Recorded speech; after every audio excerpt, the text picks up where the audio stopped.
പ്രിയപ്പെട്ട സഖാക്കന്മാരെ, നിങ്ങൾ അറിഞ്ഞില്ലെന്നുണ്ടെങ്കിൽ നിങ്ങൾക്ക് അറിയാൻ വേണ്ടി ഞാനൊരു കാര്യം പറയാം.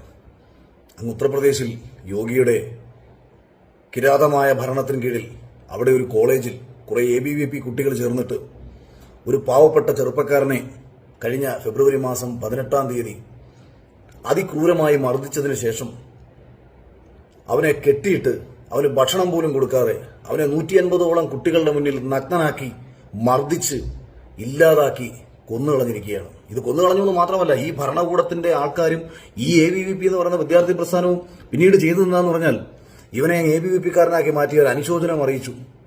അതോടൊപ്പം തന്നെ ഈ യോഗിയാണല്ലോ, യോഗി എന്ന് പറഞ്ഞാൽ ഒരു വലിയ ഫാസിസ്റ്റ് മുഖ്യമന്ത്രിയാണ്. അതുകൊണ്ട് തന്നെ യോഗിയെ ഭയന്ന അല്ലെങ്കിൽ യോഗിയുടെ എല്ലാ തെണ്ടിത്തരങ്ങൾക്കും കുടപിടിച്ചു കൊടുക്കുന്ന ഈ കോളേജ് മാനേജ്മെന്റും ആ കോളേജിലെ നെറികെട്ട അധ്യാപകരും ഒക്കെ ചേർന്നിട്ട് ഈ കുട്ടിയുടെ മരണത്തെ ഒരു ആത്മഹത്യയാക്കി മാറ്റാനൊരു ശ്രമം നടത്തി.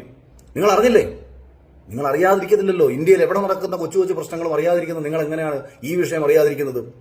പിന്നെ മാത്രമല്ല, ഈ മരിച്ച ചെറുപ്പക്കാരൻ ഒരു ദളിതൻ കൂടിയാണ്. അപ്പൊ ഇനിയിപ്പോ ഒന്നും ആലോചിക്കാനില്ല. എത്രയും പെട്ടെന്ന് ഒരു 10 ലക്ഷം രൂപ എടുത്ത് ഹൈദരാബാദിൽ രോഹിത് വേമൂലയുടെ ആവശ്യത്തിന് വേണ്ടിയിട്ട് ഓടിപ്പോയതുപോലെ നിങ്ങൾ എത്രയും പെട്ടെന്ന് അങ്ങ് UP-യിലേക്ക് വിട്ടോളൂ. എനിക്കറിയാം, നാളെ തന്നെ കേരളത്തിന്റെ മുഖ്യമന്ത്രി എല്ലാ തിരക്കുകളും മാറ്റിവെച്ച് ഇങ്ങനൊരു പ്രശ്നം ഉണ്ടായാൽ പോയിരിക്കും. ഇവിടുത്തെ സകല സാംസ്കാരിക നായകന്മാരും ആ വിഷയത്തിൽ പ്രതികരിച്ചിരിക്കും. ഇവിടുത്തെ സകല സിനിമാക്കാരും മുഖ്യമന്ത്രിയെയും ഇടതുപക്ഷ പ്രസ്ഥാനത്തെയും സുഖിപ്പിക്കാൻ വേണ്ടിയിട്ട് ഫേസ്ബുക്കിൽ പോസ്റ്റുകൾ രേഖപ്പെടുത്തും, അനുശോചനം രേഖപ്പെടുത്തും. ഇന്ത്യയെ ഒട്ടാകെ ഞെട്ടിച്ച ഈ ക്രൂരമായ കൊലപാതകത്തിൽ നരേന്ദ്രമോദി രാജിവെക്കണമെന്ന് ഒരു വിഭാഗം ആവശ്യപ്പെടും.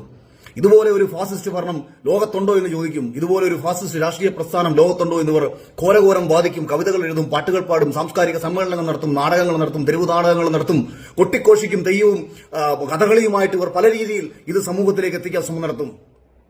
നാണവും മാനവും ഉണ്ടോ എന്ന് മാത്രമേ എനിക്ക് നിങ്ങളോട് ചോദിക്കാനുള്ളൂ. നിങ്ങളുടെ കൺമുന്നിൽ നടന്നുകൊണ്ടിരിക്കുന്ന ഓരോ പ്രശ്നങ്ങളെയും നിങ്ങൾ അവഗണിച്ചു വിടുന്ന രീതികളെക്കുറിച്ച് നിങ്ങൾ ചിന്തിക്കാറുണ്ടോ?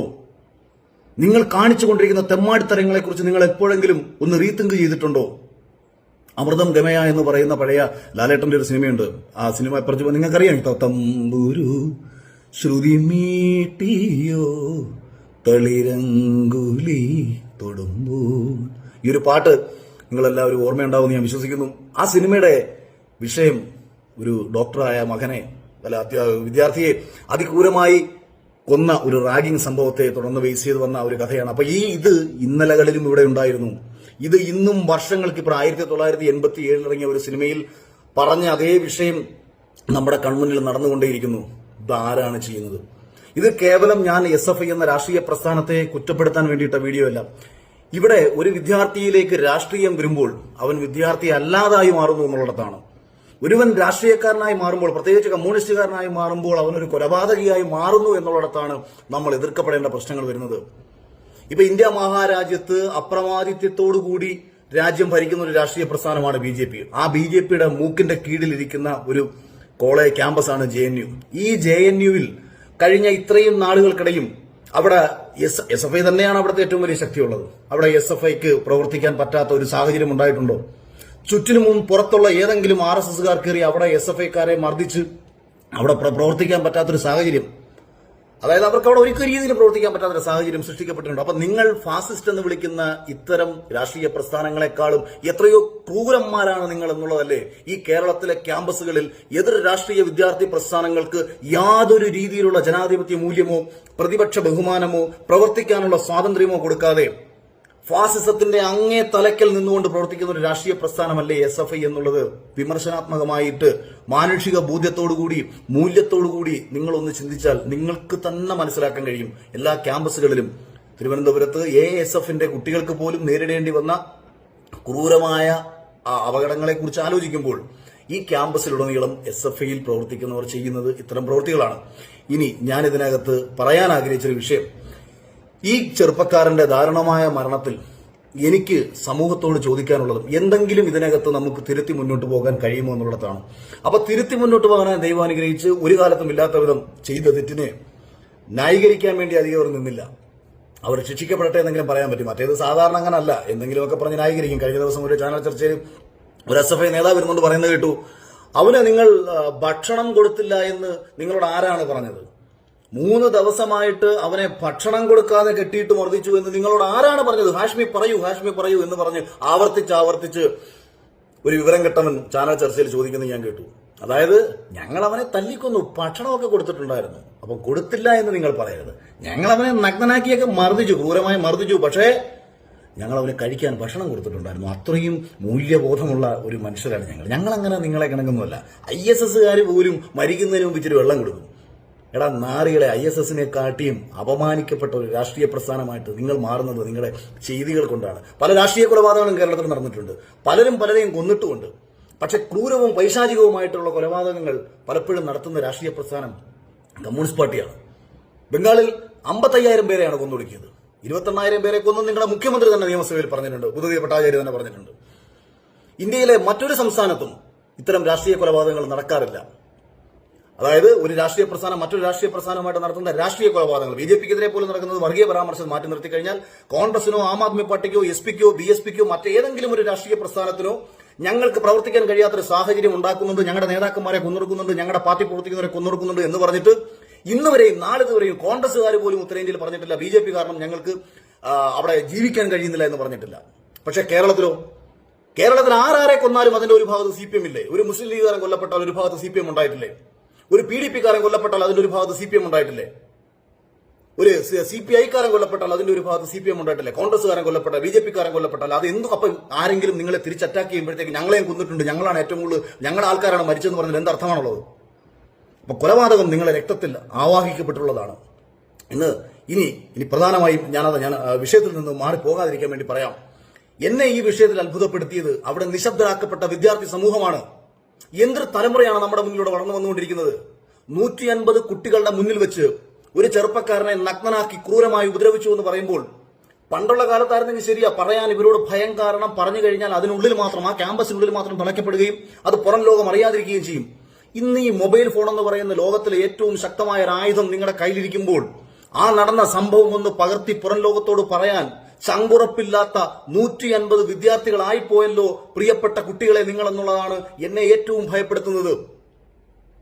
ഇപ്പൊ എന്നോട് പലരും പറയും, അഖിലൊരു സെലിബ്രിറ്റിയാണ്, അഖിലിന് ഒരുപാട് മുന്നോട്ട് പോകാനുണ്ട്, സിനിമ എടുക്കാനുണ്ട്, അപ്പൊ ഈ രാഷ്ട്രീയ അഭിപ്രായങ്ങൾ പറയരുത്, അഖില് മിക്കയിടത്തും നിശബ്ദത പാലിക്കുന്നതാണ് അഖിലിന് നല്ലത്. ശരിയാണ്, എനിക്ക് നല്ലതാണ്, നിശബ്ദത പാലിക്കുന്നതാണ് എല്ലാവർക്കും നല്ലത്. പക്ഷെ നിങ്ങൾ ആലോചിക്കണം, ആ 150 പേരുടെ കണ്ടുകൊണ്ടിരുന്ന 150 പേരായ നിങ്ങൾ ഇന്നലകളിൽ നിങ്ങളുടെ ഒപ്പം ഉണ്ടായിരുന്ന ഒരുവനെയാണ് ഈ രീതിയിൽ ക്രൂരമായി ഉപദ്രവിച്ചു കൊന്നത്. നിങ്ങളുടെ നിശബ്ദത നാളെ നിങ്ങളെയും ഇതിലേക്ക് വരും. നിങ്ങൾ പ്രതികരിച്ചാൽ നിങ്ങൾക്കും രക്ഷപ്പെടാം. ഞാനിവിടെ പ്രതികരിക്കുന്നതിനാണ്. ഇവിടെ ഒരു കലാകാരൻ പ്രതികരിക്കുന്നു എന്ന് പറയുമ്പോൾ അവന് നഷ്ടങ്ങൾ ഉണ്ടാവുമെന്ന് ഭയപ്പെട്ട് പലരും നിശബ്ദരാവും. നിശബ്ദതയാണ് ഈ നാടിന്റെ ശാപം. നിശബ്ദരാക്കപ്പെടുന്ന ഒരു ജനതയാണ് ഈ നാടിന്റെ ശാപം. ഒരു കാലഘട്ടത്തിൽ എന്തുകൊണ്ടാണ് നമ്മൾ ബ്രിട്ടന്റെ അടിമകളായി പോയത്? ഇത്തരം നിശബ്ദതയാണ്. പ്രതികരിക്കേണ്ട സ്ഥലത്ത് പ്രതികരിക്കണം. ഉത്തരവാദിത്തങ്ങൾ മറ്റുള്ളവർ ചെയ്തോളുമെന്ന് ചിന്തിക്കാതെ നിങ്ങൾക്ക് കൂടി ഏറ്റെടുക്കാൻ പഠിക്കണം. ഓരോ വിദ്യാർത്ഥി ക്യാമ്പസ് രാഷ്ട്രീയവും ഇത്തരത്തിൽ പോയിക്കൊണ്ടിരിക്കുമ്പോൾ അതിനെ ചോദ്യം ചെയ്യാൻ ചങ്കുറപ്പുള്ള ചെറുപ്പക്കാർക്ക് കഴിയണം. ഒരു കക്ഷി രാഷ്ട്രീയത്തിലും പ്രവർത്തിക്കാതെ തെറ്റുകളെ തെറ്റായി ചൂണ്ടിക്കാണിച്ചുകൊണ്ട് സംസാരിക്കാൻ ചങ്കുറപ്പുള്ള വിദ്യാർത്ഥി സമൂഹം ഉണ്ടാവണം.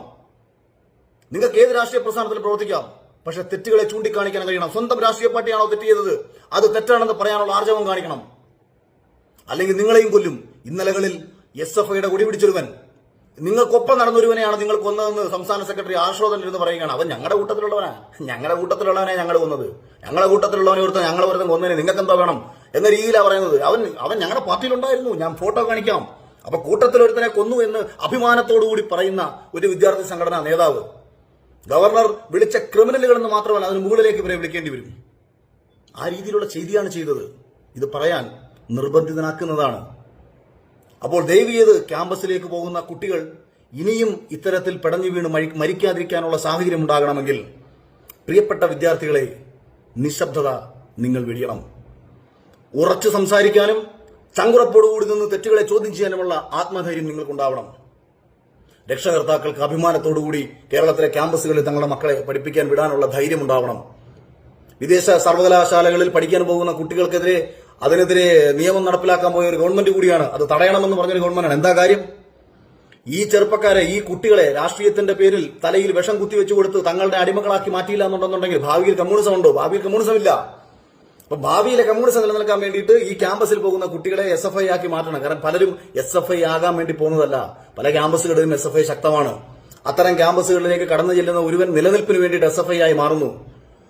എല്ലാവരും നല്ല ക്വാളിറ്റിയുള്ള വിദ്യാർത്ഥി ചെറുപ്പക്കാരായിരുന്നു. പക്ഷേ ഒരിക്കൽ അവൻ SFI ആവുന്നതോടുകൂടി അവന്റെ ഉള്ളിലുള്ള മനുഷ്യത്വം മരവിച്ച് അവൻ അറിയാതെ ആ ലഹരിയിൽ അടിമയായി മാറി അവൻ സ്വയം നശിക്കുകയാണ്. പിന്നീട് അവൻ തിരിച്ചറിഞ്ഞ് കഴിയുമ്പോഴത്തേക്ക് അവന്റെ ജീവിതത്തിലേക്ക് ഒന്ന് തിരിഞ്ഞു നോക്കി കഴിയുമ്പോഴത്തേക്ക് അവൻ ഒന്നും നേടിയിട്ടില്ലെന്നുള്ള യാഥാർത്ഥ്യം കൂടി അവൻ മനസ്സിലാക്കാൻ കഴിയും. അതുകൊണ്ട് എനിക്ക് പറയാനുള്ളത്, നിങ്ങൾ നിശബ്ദത പാലിക്കരുത്. ഇപ്പം നമ്മുടെ എവിടെയോ ഒരു, അതായത് നമ്മുടെ സംസ്ഥാനത്തിന്റെ ഏതെങ്കിലും ഒരു കോണിൽ ഒരു പ്രശ്നം നടന്നു കഴിഞ്ഞാൽ നമ്മളെ ബാധിക്കുന്നതല്ല. നമ്മളെ വീട്ടിലേക്ക് എത്തുന്നത് വരെയും, നമുക്ക് വേണ്ടപ്പെട്ടവൻ മരിക്കുന്നത് വരെയും മാത്രമേ നമ്മളെ ബാധിക്കുന്നാവുന്നുള്ളൂ. ഇപ്പൊ നിങ്ങൾ റോഡിലൂടെ നടന്നു പോകുമ്പോൾ ഒരു ഓട സ്ലാബ് ഇളവി കിടക്കുകയാണ്. നിങ്ങൾ വിചാരിച്ചോളും PWDയുടെ പണിയല്ല. നിങ്ങൾ മുഹമ്മദ് റിയാസിനെതിരെ ഫേസ്ബുക്കിൽ ഒരു പോസ്റ്റ് ഇടും, അല്ലെന്നുണ്ടെങ്കിൽ PWDനെ 4 തെറി വിളിക്കും. വീട്ടിൽ വന്നു കഴിയുമ്പോഴാണ് അറിയുന്നത് ആ ഓടയെ വീണ് നിങ്ങളുടെ അനിയനോ നിങ്ങളുടെ അച്ഛനോ അല്ലെങ്കിൽ നിങ്ങൾക്ക് വേണ്ടപ്പെട്ട ആരെങ്കിലും ഒരാൾ ബൈക്കിൽ വീണ് ആ കുഴിയിൽ വീണ് മരിച്ചു എന്ന് പറയുമ്പോൾ നിങ്ങൾ മുഹമ്മദ് റിയാസിനെതിരെ പോസ്റ്റ് ഇടുന്നതിൽ എന്തർത്ഥം? തെറ്റുകളും കുഴപ്പങ്ങളും ഒക്കെ നമ്മുടെ മുന്നിൽ കണ്ടു കഴിഞ്ഞാൽ നമുക്കും കൂടി ചോദിക്കാൻ കഴിയണം. ഞാനിത് എടുത്തെടുത്ത് പറഞ്ഞത്, ഇത്രയേറെ ക്രൂരമായ പീഡനങ്ങൾ ഒരു ചെറുപ്പക്കാരൻ ആ ക്യാമ്പസിൽ അനുഭവിക്കേണ്ടി വന്നിട്ടും അത് എന്തുകൊണ്ട് പുറത്തറിയാൻ വൈകി? എന്തുകൊണ്ടാ നിമിഷം നമ്മൾ അറിഞ്ഞില്ല? അതാണ് എന്നെ അത്ഭുതപ്പെടുത്തുന്ന കാര്യം. ഈ അധ്യാപകർ എന്ന് പറഞ്ഞ് അവിടെ ഇരിക്കുന്നവന്മാരുണ്ടല്ലോ, അധ്യാപകർ എന്ന് പറയുന്ന പദത്തിനോട് യാതൊരു നീതിയും ബോധവും പുലർത്താത്ത പരമനാറി ചെറ്റകൾ, ഇവന്മാരവിടെ ഇരുന്നിട്ട് ഈ ചെറുപ്പക്കാരന്റെ മരണത്തെ ആത്മഹത്യയാക്കി വരുത്തി തീർക്കാൻ ശ്രമിച്ചു എന്ന് പറയുമ്പോൾ ഇവിടെ എന്താണ് ആ ക്യാമ്പസിൽ നടന്നുകൊണ്ടിരിക്കുന്നത്? അപ്പൊ ആരെയാണ് തിരുത്തേണ്ടത്? അധ്യാപകരെയാണോ തിരുത്തേണ്ടത്? ക്യാമ്പസിനെയാണോ തിരുത്തേണ്ടത്? വിദ്യാർത്ഥികളെയാണോ തിരുത്തേണ്ടത്? നമുക്കാകെ ചെയ്യാൻ കഴിയാവുന്ന ഒരേ ഒരു കാര്യമേ ഉള്ളൂ, തെറ്റുകൾക്കെതിരെ ശക്തമായി പ്രതികരിക്കുക. എന്തൊക്കെ നഷ്ടം വന്നെന്ന് പറഞ്ഞാലും ശക്തമായി പ്രതികരിച്ചുകൊണ്ടേയിരിക്കുക. അത്ര മാത്രമേ ഈ വിഷയത്തിൽ പറയാനുള്ളൂ. നാളെയിൽ ഒരു ക്യാമ്പസിലും ഇത്തരം അപകടങ്ങൾ ഉണ്ടാവാതിരിക്കട്ടെ എന്ന് പ്രാർത്ഥിക്കുക മാത്രമേ നിർവാഹമുള്ളൂ. നന്ദി.